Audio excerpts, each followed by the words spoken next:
Chris Landry. It's an honor to be able to feature you every single week right here on the game. I hope you're doing well, sir. Good, Ryan. Hope all is well. Oh, everything's great down here in T-Town, man. It's just celebrating a national title again. Should be, absolutely. No doubt. I cannot wait to hear your analysis. What do you think? Well, it was an interesting game, and certainly Georgia came out very well, played very well, and kind of took the bull by the horns after the first series of the game. I thought Alabama would be able to move the football successfully, kick the field goal, had the mental error, missed the field goal after the penalty. And then I thought Georgia really did a good job defensively keeping Alabama in check, and there was no sign at all of a passing attack that they could get anything going with. And I thought that one of the things that I kept mentioning during the course of the game was that Alabama's defense is taking on too many snaps, and it's going to have a negative effect if they don't begin to at least possess the football a little more and have some success.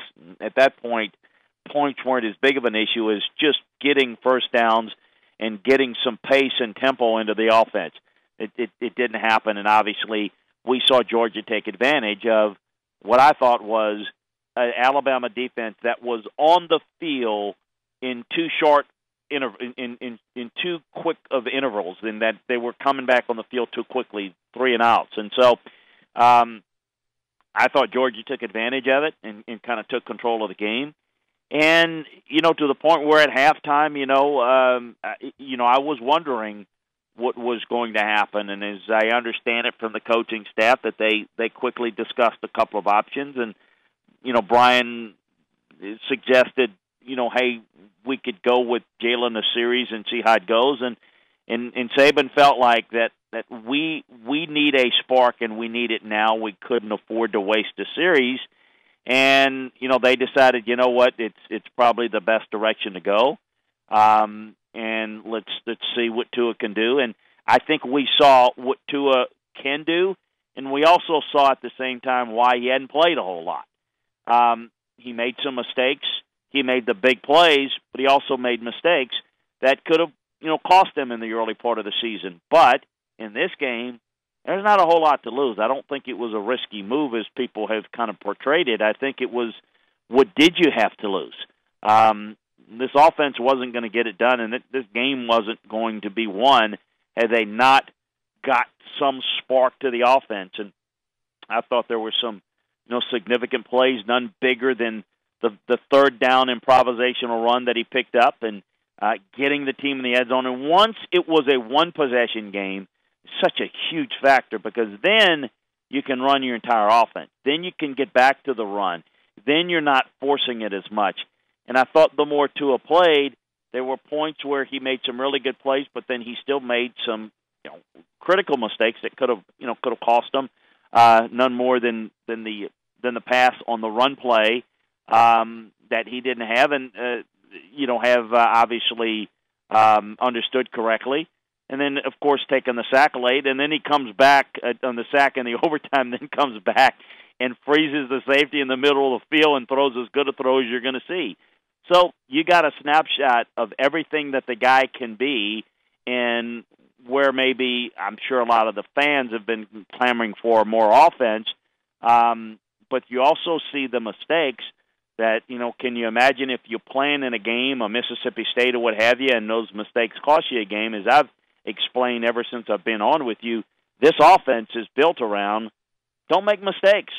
You're not going to beat Alabama. Alabama, you only have a chance of winning the game if Alabama makes some mistakes. And so turnovers are, something that you just can't have. But in this game, it was clear that it wasn't going to be good enough. And it was pretty obvious that they had done a good job of preparing Tua. And even though he made mistakes, boy, he's a unique cat now. I mean, his ability to show poise and, even the touchdown pass to Tide, I mean, to be able to slide, keep your eyes downfield, and it probably was intended for Harris, but to be able to see the flash of white and see the in-cut route and the out-cut route both, and to be able to throw it. And it was, you know, it's great to be caught by Ridley, but to be able to keep your eyes upfield is something that is not that easy for a guy with the limited experience that he has. So, needless to say, I'm impressed with the poise. And in one respect, you're just excited, you know, for Alabama's win, but maybe equally as excited about what the future holds with a young quarterback that might be able to take this offense. Can you imagine if you can take the mistakes out of his game and he can be more prudent? Another quick point that I thought one of the biggest plays that he made was on the scoring drive on second down, throwing the football away. That was a perfect opportunity there where he could have forced the football and it's an interception. And the game, it would have been it would have never got tied at that point. It would have been, but you know, and then the next play was the interference call on the little streak route. Those things are critical to understand. The talent is not what it takes to play quarterback. It is the talent combined with quarterbacking, which is game management, time situations, understanding coverages, understanding route concepts, understanding where not to throw the football more than it is where to throw it. And being able to put all that together takes time. It's pretty clear they've worked with them very well, but this is to have the only meaningful snaps to be in the national championship game with three other freshmen. It's really kind of hard to believe. Chris, if I can go back here just for a couple of minutes, I want to go back to the sack play because in a young player, sometimes you kind of force things. And if you go back to the sack play and you watch it again, the one in overtime, I don't think he ever got outside of the tackle box. So he couldn't really throw it out of bounds. He couldn't, throw it up in the air. Damian Harris was right there because he could throw it at the ground. But Raekwon Smith was right there, standing next to Damian Harris. And in that precise time, I don't know if you may lose something there with Damian Harris. So looking at the way that sack, even though it was a negative play, in some ways maybe it was. I don't know if you want to say smart, but he could have made that situation a lot worse by trying to force it somewhere. Yeah, no. If he throws it up, then that's it. And it's tipped and it's caught. It's over. That's it. So absolutely live for another play. And here's the rule of thumb, and you drill into quarterbacks. Don't take a sack, okay? But you sure as heck don't turn over the football. You don't fumble, and you don't throw an interception. So sack not good, sack better than turnover. You got to drill that in. There is that. So there is something to that. And, you take a sack. That was something that was on the overall team. Now, I think that is, again, some inexperience, not a fault of his. Just, I think that if you look pre-snap, probably didn't check in to another option that they had, or probably didn't even give them the other option to do it. That is part of the inexperience that will come with time. That, in other words, in a more experienced situation, he could have checked out of that into something else when you see the overloaded pressure that was coming, because it was pretty predictable pre-snap looking at it. But you're right. Protect the foot. If he doesn't hold on to the football, if he foolishly throws it away, that throw never happens on the next play. So live for the next play. And when you're on a really good team, what he's going to learn is a punt's not a bad play. A turnover's a bad play. So, go out and make a play when it's there, but be smart about it and throw it away. It's not there. They defend it. Punt it in play field position. You'll get another shot, and you've got a running game. You've got a defense to depend on. It's not an offense where you got to score every possession and score 50 points to win. He'll learn that. But in this game, when he got the football, how about, it was the pass. It was clear that we got to get back in this game, and we got to get back in right now. And I thought he handled that pressure very well.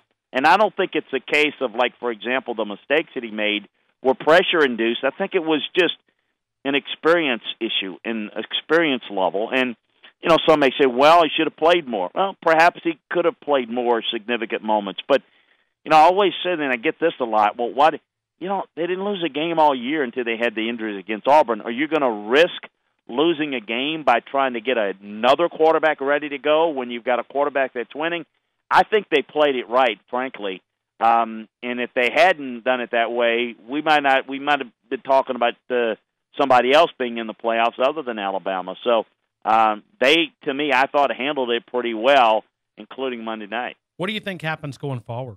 Well, I think we'd be foolish to think that Tua doesn't have the best shot of winning it. I mean, I think that I don't know how Nick is going to handle it. I think that obviously Jalen is on campus, going to be in school, going to go through spring.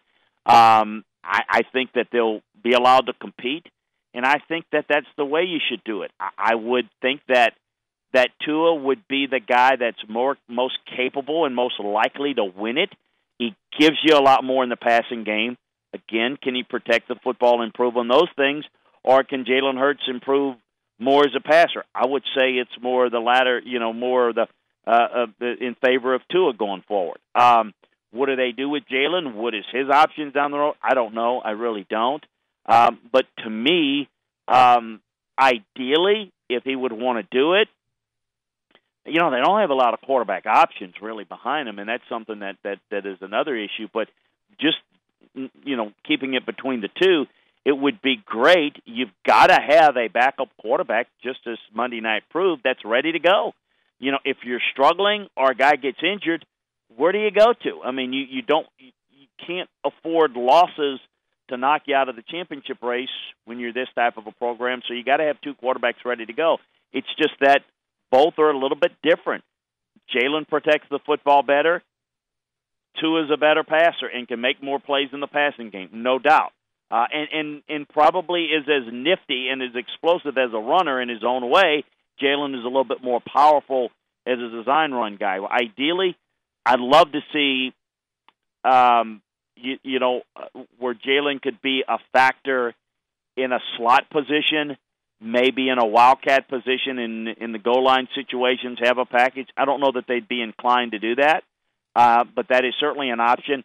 But I'd like to see him obviously be in a situation where, if nothing else, they compete, and you've got a really good backup quarterback that you can turn to. But there's no doubt that I think that Tua's the guy that they've got to go to in terms of getting this offense, this passing game, to where you add a passing game to this offense, and Damian Harris coming back, and what they've got coming back with this class of 2017, it's going to be a pretty impressive offense potentially next year. Chris Landry, LandryFootball.com. Chris, you're a talent evaluator. If you were looking at Jalen's long-term, I'm just not talking about college, I'm talking about the next level, what position would you fit him at to make those transferable skills to the next level? Well, he's a good runner, but, I'd have to work him out in some other spots and see how he can catch the football. I think that he could be a very effective, what we call a big slot. I mean, he could do some of the Anquan Bolden type things physically in terms of a strong runner, but I don't know about his ability to hand catch. So I can't really make that determination yet. And that's just something that I would have to determine in workouts where you had him do it. But definitely as a runner, as a possibility. And so I think that, as a running back, as a slot back, as a big slot, which, again, is not a tall big slot, but kind of an Anquan Bolden type of guy, I think he'd be tough as nails, and if he can catch the football, he'd really be good after the catch. Then you can do a lot of things with him out of the slot, a lot of the jet sweep stuff that could be a real factor in some of the skill sets that he can be. So that's where I see him at the next level, and if he's not a great hand catcher, then that's going to limit him, either the running back out of the backfield or eliminate that slot possibility for him. But I think he can be an effective running back. I do. Chris Landry, LandryFootball.com. Chris, let's stop here and let me promote LandryFootball.com. And I always do this at the end, but let's do it right now, and let's talk about the website. And then I want to come back and ask you about some of these decisions that some of these guys are going to the NFL and some staying, and I want to get your thoughts. Talk about Landry Football and invite people to connect with your website. Well, LandryFootball.com was started as an arm to Landry Football Operations, which serves NFL teams and college programs and a coaching and scouting consulting firm. So what we try to do is provide that information for fans in a form, and that's how LandryFootball.com was developed. We take you inside the film room. We break down the college game, the pro game, give you a lot of information, inside information around the college and pro game, break down the game film. We broke down, obviously, the national championship game and told you how we thought the matchups might be. We're doing the same thing with all the NFL games all year long. We do it all football season. But as we get into the transition into the off season, it's evaluation of all the recruiting class of every program like Alabama. We'll certainly track everything going on in the world of college football, all these draft prospects, evaluating the entire draft process, NFL free agency, you name it. If it involves players, teams, coaches, schemes at the college and NFL level, that's what we do for you at LandryFootball.com. You can follow me on Twitter at LandryFootball. Check us out.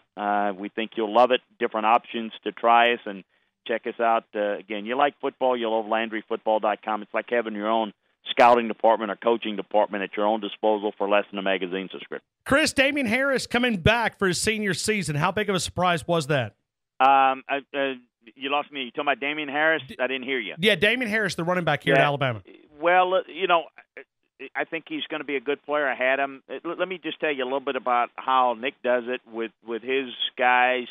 Of course, there's an advisory board, but Nick actually calls his contacts in the NFL, and he gets a half a dozen to 10 ranges of where each team has their guys graded. And I know because I've done it a lot for him, and I provide information from the a dozen or so teams that I do work for. And I think Damon was certainly for me a second-round graded guy. And what he does, he tells his guys, here's where your standing is.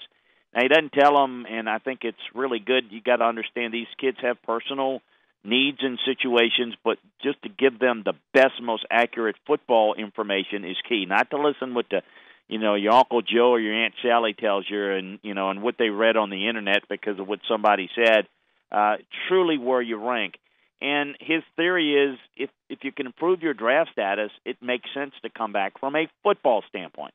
So I think that's where he is. It's why he decides to come back. Bo Scarborough is looking like he's coming out. So, good for him. I think he can improve his stock a little bit and likely will. And certainly with Harris is going to give them when do they not have a dual threat at running back at least, and they'll at least have that next year.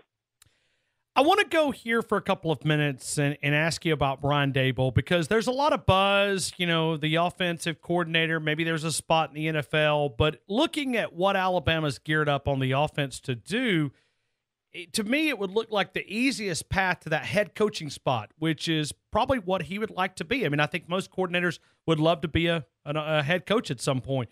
If he stays in Tuscaloosa, let's say he continues here under Nick Saban for, 1-2 years, would this be an easier path to the next level as a head coach, or do you think maybe he looks at an NFL OC job?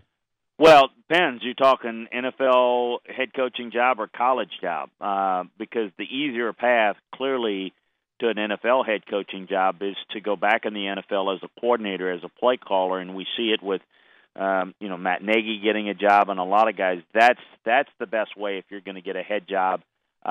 If you want a head job, aspire to be a head coach in the NFL. If you aspire to be a head coach in college, then where he is the best option. So it really depends upon what his preference would be in terms of he definitely wants to be a head coach, but where does he want to be a head coach? What is his preference there? So that'll determine that.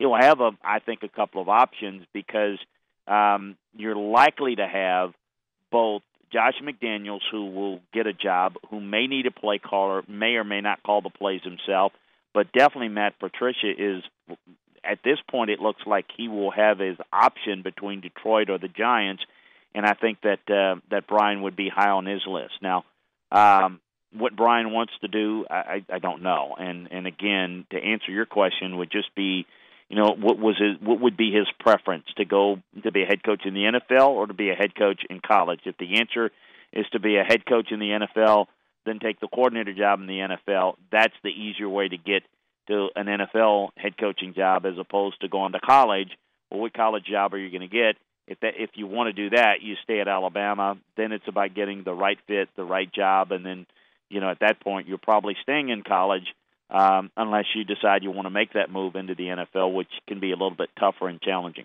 Well, let me ask you, and I don't know, but he's got 17 years in the league. He's got to be getting close to a pension, right? I mean, 17 years for coach, I don't know. I know players a little different, but 17 years, I mean, that's kind of hard to give up as well. Well, it is. There's no question. It's a good pension. It'll be there. He can add to it. And again, I don't think that's going to be a deciding factor. Okay. I think that it really depends upon, again, whether does he want to be a head coach in the NFL or a head coach in college. And as I mentioned, it's just a case of that. The better option to be a head coach in college is to stay where he is. The better option to be a head coach in the NFL is to go be a coordinator in the NFL and make the move from here. That's where I think he's got to make that determination, and what's his comfort level with being able to call an offense, and does he feel like I think he's done a good job. I don't think he does everything that he is capable of doing offensively, but that is because of what we talked about in the first segment. This is going to be an offense that's built around the defense and how they're able to control games. I think people that's looking for the offense to open up and score a lot of points, well, to me, I think, you're running the risk of, going through potentially of some 10-2 seasons as opposed to being the dominant team that will likely at most lose one game a year and be almost a slam dunk to make to the playoffs most year. But is it fair to say that maybe it's a little shift to the offense in 2018 because they lose so much on defense? No. This will always be a defense and running game. I think what you're going to see now, if by shift you meaning they're going to do a little bit more in the passing game with Tua, yeah. But I think that it'll never be, let's open this up, and we're not going to worry about turnovers. We're just going to be aggressive, and we're going to try to outscore people. That's not gonna happen under Nick Saban. Yeah. Okay. I mean, that's why I'm asking you. I mean, but sure. Opening up or making that turn, if it means they're going to do more in the passing game, I'll give you that. But if you think they're going to turn into Oklahoma and try to outscore people and in defense, as Nick would say, I'm going to the lake. Then he'll give it up before he gives up not playing great defense. And why would you? The guy's won, 6 titles. I mean, why would you do it differently than the way he's done it? He's the best that's ever done it. Well, that was you took the words. I mean, I had it 2 seconds. I was going to tell you, Nick Saban, the best college coach that's ever coached this game. Do you believe that? There's no doubt in my mind. I was talking to somebody today on another show that. And I go back with Nick before he had sitting in a staff meeting with Belichick 2 seats down on my right, and Nick directly across the table from me. And Nick hadn't even coached as a head coach at a major college yet, and before he got the Michigan State job. And Belichick hadn't even been in a playoff game, much less coach one as a head coach in the NFL. And to think that they're going to end up being, in my eyes, the best pro football coach and the best college football coach in history is incredible to me, and incredibly humbling to think that I've seen it before it happened and thought they would both be good, but to say that they would be to this level would be foolish to anticipate that from anybody. I say it to people, and a lot of people, understandably, that are not fans of the Patriots or Alabama maybe cringe with it, but to not appreciate it, it's kind of like if you grew up in the era of a Newt Rockne, or you saw Paul Brown or George Halas or Vince Lombardi on a day-to-day basis do their craft, or I remember John Wooden in the latter stages at UCLA, but in the early stages in the 60s, where today you get to see it every week on TV, and to not appreciate what these guys have done. This is something that if you're living this right now, you're going to have people, years and years from now asking you, hey, granddad, your grandma, whatever, uncle, tell me about Nick Saban. Tell me about Bill Belichick. and it'll be something that you lived and saw on a regular basis. And I think to miss out on that is missing out on, to me, sports history. Yeah, it's going to be a lot of fun. Hey, I know we're a couple of weeks away, but divisional playoffs this week. Who's your picks? Who do you like? Well, I think Atlanta's going to go on the road and beat Philadelphia. I like their chances. I don't like Tennessee's chances, particularly without DeMarco Murray going to New England and winning. I don't think Jacksonville will be able to duplicate what they did against Pittsburgh in the early part of the season. I don't think they're going to have enough offense. And I tell you, the Saints are going to have to play better than they have the past couple of weeks to beat a Minnesota team that's very solid.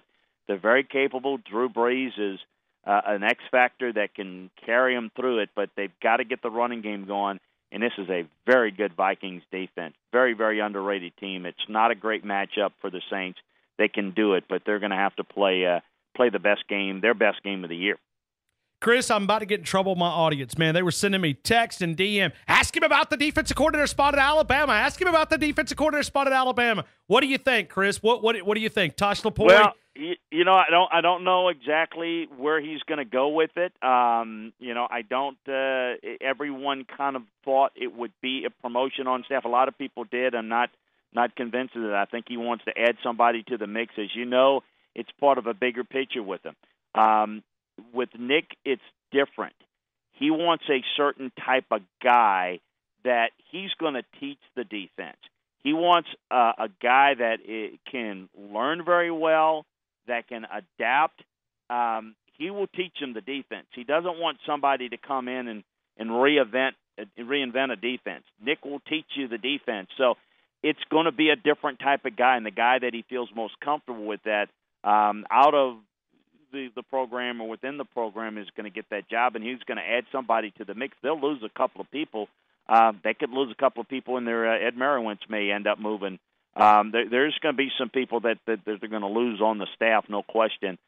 It's the offensive coordinator job that becomes a little bit more complex because he oversees that and he's involved, but he needs that. He doesn't teach the offense. He gives parameters, whereas the defense, he's much more hands-on. And once he teaches it, then he can back off. But he obviously is more closely tied to that side of the ball. Yeah, and I even hear like the OC and the defensive coordinator, which is obviously Nick Saban at times, like they go toe at practice like a competition within a game. And no doubt. Yeah, it's kind of fun that he'll look at it and he'll go, I got it, the offense. And then the offensive guy will go, hey, I got him a little bit. It's kind of fun to kind of hear those back stories, back channel stories. No, there's no question about it. And there's some, and there are a lot of guys. Even though Jimbo Fisher has stories, I know when he first got to LSU, he'd throw some blitzes in there that weren't on script just to break the nerves of the coordinator to see how they react. He's known as. He may not be a jokester, but he likes to jab you a little bit on the field. I can tell you that. Yeah, and I'll tell you a story about Lane Kiffin off the air. I can't tell you on the air, but we'll get that one another day. Hey, Chris, I greatly appreciate you. LandryFootball.com, comprehensive website. Whether we're talking about adding that 10th coach right now, which all the college coaches out there are going to be adding that 10th coach, whether we're talking about the NFL, whether we're talking about the draft, recruiting season, LandryFootball.com is your connection there, LandryFootball.com. Chris, as always, thank you again for your time. Have a great afternoon, sir. Hey, thank you so much. Take care. Absolutely. And